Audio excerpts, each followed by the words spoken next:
టీటీడీలో robust procedure ఉంది. వచ్చే ప్రతి ట్యాంకర్ కూడా అక్రెడిటెడ్ ల్యాబ్ రిపోర్ట్ తీసుకొని రావాలి. అక్రెడిటెడ్ ల్యాబ్ నుంచి రిపోర్ట్ తీసుకొని వస్తేనే ట్యాంకర్ రాణిస్తారు. ఆ తర్వాత టీటీడీ ఆ అక్రెడిటెడ్ ల్యాబ్ రిపోర్ట్తో సంతృప్తి చెందకుండా వాళ్ళు కూడా మళ్ళీ టెస్టులు చేస్తారు. ఆ టెస్టులో పాస్ అయితేనే పైకి పంపిస్తారు, ఫెయిల్ అయితే తిరిగి వెనక్కి పంపిస్తారు. ఇక్కడ కూడా వెనక్కి పంపించినారు, క్లియర్గా కనిపిస్తూ ఉంది. చంద్రబాబు నాయుడు గారి హయాంలో గతంలో 15 సార్లు అలా ట్యాంకర్లు వెనక్కి వెళ్ళాయి. వైఎస్ఆర్సీపీ హయాంలో గతంలో అలా 18 సార్లు వెనక్కి పంపించేసినారు టెస్ట్ ఫెయిల్ అయితే. అక్రెడిటెడ్ ల్యాబ్ రిపోర్ట్ అనుకూలంగా ఉన్న టీటీడీ చేసిన టెస్ట్ ఫెయిల్ అయితే వెనక్కి పంపించే సాంప్రదాయం. మరి అలాంటప్పుడు ఏ రకంగా గంపగుత్త కింద ఏ రకంగా నువ్వు వైసీపీకి అటాచ్ చేస్తున్నావు, వైఎస్ఆర్సీపీ హయాంకి అటాచ్ చేస్తూ ఉండవు? వైఎస్ఆర్సీపీకి ఏం సంబంధం? తప్పు జరిగింది ఇప్పుడు చంద్రబాబు నాయుడు హయాంలో.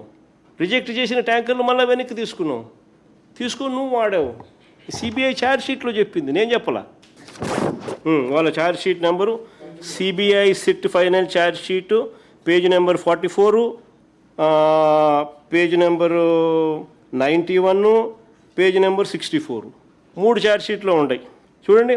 Further the adulterated ghee rejected 4 tankers of MSAR Dairy Food Private Limited were resupplied to TTD in the supply orders of Vaishnavi Dairy Specialities Private Limited, and TTD accepted the same.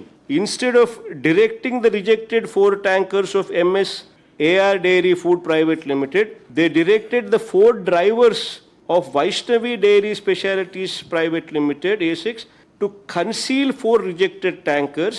Accordingly, the drivers secretly took possession of the 4 rejected ghee tankers and diverted them to a concealed location near Sri Raghavendra Crusher, approximately 2 kilometers away from Sri Vaishnavi Dairy Specialities Private Limited on 27/7/2024 at 4 a.m. The rejected ghee of MSAR Dairy Food Private Limited resupplied to TTD during August 2024 and September 2024. CBI charge sheet Swami ఇది. ఆరోపణ ఎదుర్కొంటున్న premier dairy time line.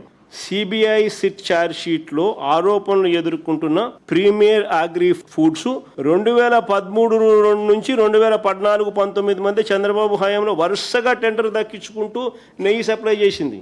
ఈ విడత చంద్రబాబు అధికారానికి వచ్చిన ఇది ఇంకోటి, ఇది ఇంకా చూడండి. వరుసగా చంద్రబాబు నాయుడు హయాంలో ఇదే ప్రీమియర్ డైరీ అనేది వరుసగా నెయ్యి సప్లై చేస్తూ ఉందని చెప్పి ఆధారాలతో సహా డాక్యుమెంట్స్ ఒకవైపున కనిపిస్తూ ఉండగా, మరోవైపున చంద్రబాబు నాయుడు రెండోసారి ఇప్పుడు ముఖ్యమంత్రి అయిన తర్వాత చంద్రబాబు నాయుడు అధికారంలోకి వచ్చిన తర్వాత కూడా టెండర్లలో పాల్గొంది.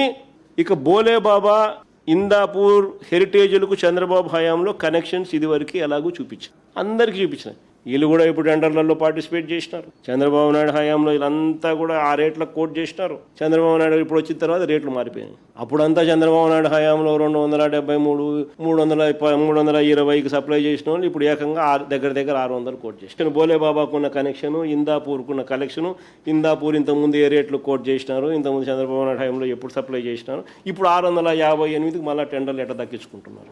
ఇది ఇంతకుముందు ఛార్జ్ షీట్కి సంబంధించి ఛార్జ్ షీట్లో మెన్షన్ చేసిన ప్రస్తావన గురించి ఇంతకుముందు నేను చెప్పిన సిబిఐ ఛార్జ్ షీట్లో page number 44, page number 64, page number 91లో ఏ మాదిరిగా రాసినారని డీటెయిల్గా పారాగ్రాఫ్లు కూడా చదివి వినిపించిన. ఇప్పుడు నేను చెప్పండి, ఇప్పుడు ఈ డాక్యుమెంట్స్ అన్నీ చూసినారు, ఇంత ఆధారాలు కనిపిస్తూ ఉన్నాయి.